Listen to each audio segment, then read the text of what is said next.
4 లవంగాలు, 4 యాలపళ్ళు, దాల్చిన చెక్క ఒక 2, 1 ఇంచు అలాగ అన్నీ వేసుకుని మళ్ళీ ఫ్రై చేసుకుని, నేను చిన్న ముక్కలు చూపించాను కదా మీకు, అది ఇప్పుడు తాలింపులోకి ఇందులో వేసుకుంటున్నానండి.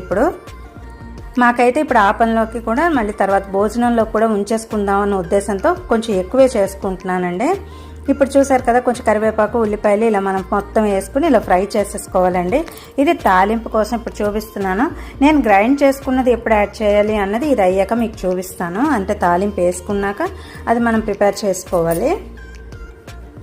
ఈలోగా అది చల్లారుతుంది కదా, ఈ లోపల ఈ ఉల్లిపాయలు కూడా మనకి గోల్డెన్ బ్రౌన్ కాదండి, మామూలుగా మనకి గ్లాస్ అంటే పింక్ కలర్లో మనకి మారి కొంచెం ఏగితే మనకి లెక్క ఏగుతుంది కదా. బాగా ఏగాక కొంచెం అల్లం వెల్లుల్లిపాయ పేస్ట్ కూడా వేసేసుకుంటున్నానండి.